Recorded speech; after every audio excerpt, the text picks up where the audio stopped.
They thought it was a simple corner. 2 Su-57s, 1 RAF Typhoon, open sky, and nowhere to run. But the mistake wasn't surrounding the jet. It was assuming it would panic.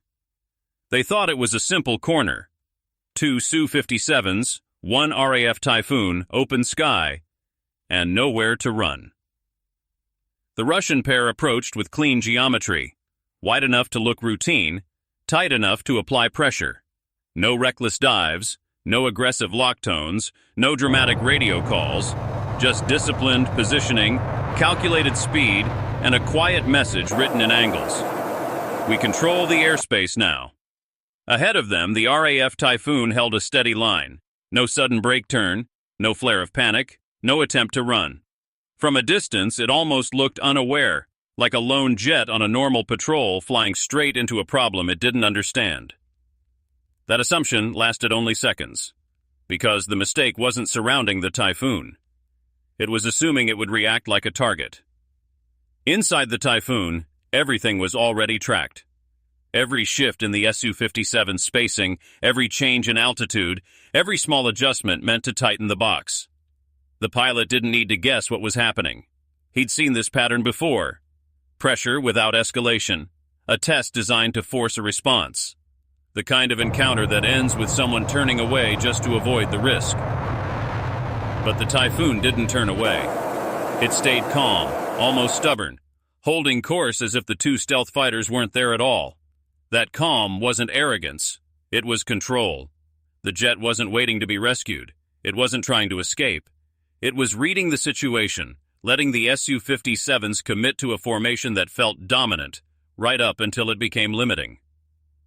The Russian pilots tightened in slightly, expecting the Typhoon to flinch. They wanted movement, anything that confirmed fear or hesitation.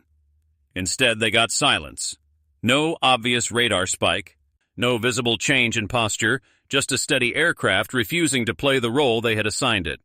And that's when the air started to feel different. The geometry that looked perfect from a distance began to work against them. Their angles narrowed, their options shrank. The Typhoon remained centered, balanced, unbothered, comfortable inside the space they thought they controlled. Then the RAF pilot made his move. Not with a missile, not with a chase. Just a shift so small it was almost invisible. Timing, alignment, discipline. In the space of a heartbeat, the trap stopped being a trap. It became a risk. And the Su-57s, for the first time, had to decide whether they were testing a jet or stepping into a fight they couldn't justify. 2 Su-57s moved in to box a RAF Typhoon. No warning, no radio drama, just pressure.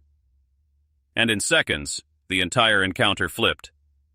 It started like a textbook intercept, clean, professional, and controlled. The Russian pair held a smart offset, not too close to trigger an immediate response, but close enough to shape the airspace around the Typhoon. Their spacing wasn't random, it was geometry. A moving frame designed to limit options, force hesitation, and quietly signal dominance without firing a single shot. From the outside, it looked like the Typhoon was about to get squeezed.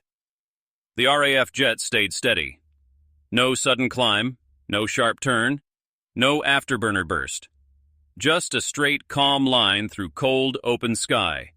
That calm could be misread as uncertainty, like the pilot hadn't noticed the trap forming, like he didn't understand what two stealth fighters were trying to do. But the Typhoon understood perfectly. Inside the cockpit, the situation was already mapped. Every change in altitude, every speed adjustment, every subtle angle shift from the Su-57s was tracked and interpreted in real time. The pilot didn't need a warning to know what this was. It wasn't a dogfight, it wasn't an attack, it was a test. Pressure meant to provoke a reaction. Because reactions create openings. Most aircraft respond the same way when they feel boxed in. They break away, they accelerate, they try to escape the frame. And the moment they do, the intercepting fighters get what they want: confirmation, control, and a psychological edge. But the Typhoon didn't give them any of that. It held its course with almost irritating discipline, refusing to play the part of a cornered target. No panic, no drama, no movement that could be exploited. The Su-57s tightened in slightly, expecting the Typhoon to blink first. It didn't. That silence changed everything. Without a visible response, the Russian pilots were forced to rely on assumption. They couldn't tell if the Typhoon was unaware, confident, or setting something up. And in the air, uncertainty spreads fast. The tighter their formation became, the more their own flexibility disappeared. What looked like control began to feel like commitment, like stepping closer to a line you can't uncross without consequences. Then the Typhoon made a move. Not loud, not aggressive, just precise. A subtle shift in positioning, a clean alignment, a decision timed so perfectly it didn't look like a decision at all. The kind of move that doesn't chase a fight, yet still takes control of it. The Su-57 suddenly weren't shaping the encounter anymore, they were reacting to it, and in a matter of seconds, the message was clear. This wasn't a jet trying to survive a box. This was a jet comfortable inside pressure, waiting for the exact moment to turn the trap into a mistake. The Su-57s did everything right. Angles, spacing, timing, a clean trap, a controlled squeeze. The Typhoon didn't flinch. That's when the Russians realized this wasn't a target. The intercept began with quiet confidence. Two Su-57s slid into position with the kind of discipline that looks harmless to outsiders, but feels heavy to the pilot inside it. They didn't ruse. Shin. They didn't dive aggressively or light up the sky with showy maneuvers. Instead, they moved like professionals, one taking a slightly higher line, the other offset to the side, creating a bracket that slowly narrowed the RAF Typhoon's options. It wasn't a dogfight, it was pressure. The RAF jet stayed on course, wings level, speed steady. No sudden climb, no hard brake turn, no visible sign of discomfort. From the Russian perspective, that calm looked like hesitation. A lone fighter that wasn't reacting. A pilot either unaware or unsure.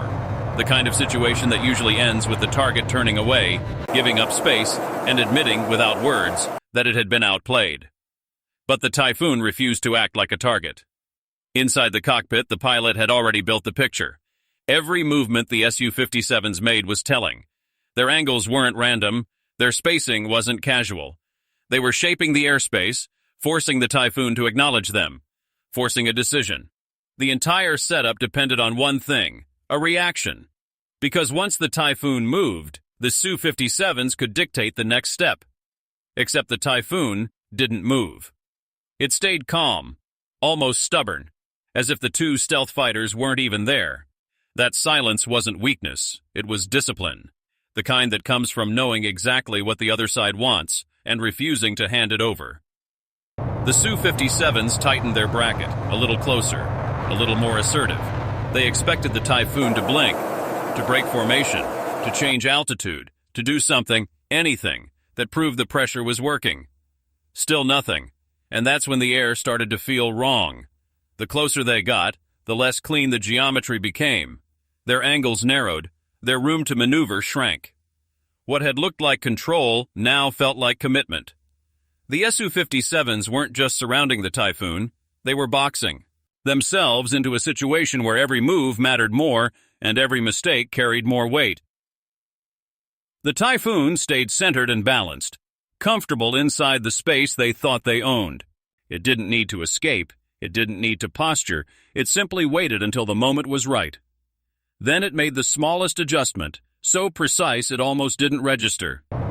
No missile, no chase, no dramatic turn, just positioning, timing, and intent. In seconds, the trap stopped being a trap. The Russians weren't dictating the encounter anymore, they were responding to it. And for the first time, the Su-57 pilots had to ask themselves a dangerous question. Were they pressuring a jet, or stepping into a fight the Typhoon was already prepared to control? From the outside, it looked like the RAF Typhoon was finished. Two Su-57s moved in with perfect spacing, one high, one offset, closing the angles like a silent vice.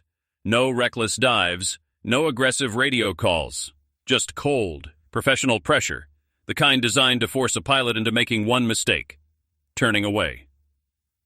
The sky was clear, the distance was shrinking, and the Typhoon had nowhere obvious to go. But the jet didn't run. It stayed steady on course, almost unnervingly calm. as if it hadn't even noticed the trap forming around it. That calm lasted long enough to make the Russian pilots believe they had the upper hand. A lone fighter, outnumbered, boxed into a bracket. It was supposed to be simple, except simple only works when the other side panics. Inside the Typhoon, the situation was already understood.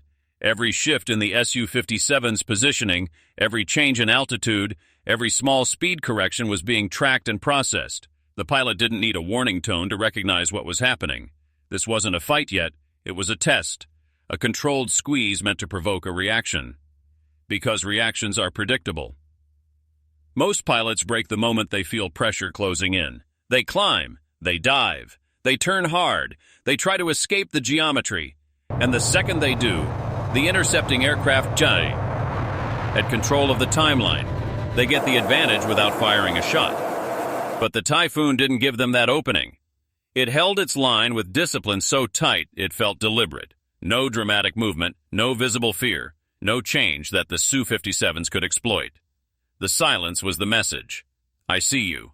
I'm not moving. That refusal forced the Russians closer. The bracket tightened. The spacing shrank. What had started as a clean intercept began to feel crowded. Their angles became sharper, their options narrower. And without the Typhoon reacting, the Su-57s were left guessing. Was the RAF pilot unaware, confident, or waiting for the exact moment to flip the situation? Then the air changed. Not with a weapon launch, not with a sudden turn. With something quieter and far more dangerous. A subtle shift in alignment. A small adjustment in timing. A movement so controlled it didn't look like desperation. It looked like intent. The Typhoon didn't try to escape the box. It simply repositioned in a way that made the box less useful. And suddenly, the pressure wasn't on the RAF jet anymore. It was on the Su-57s. Because now they had to decide, keep tightening and risk crossing a line, or widen out and admit they weren't in control. Neither option looked clean. Neither option looked safe. The Typhoon remained calm, centered, and balanced, comfortable in the space they thought belonged to them. The encounter didn't end with a missile.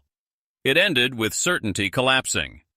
Two Su-57s had tried to corner a RAF Typhoon, expecting a quick win.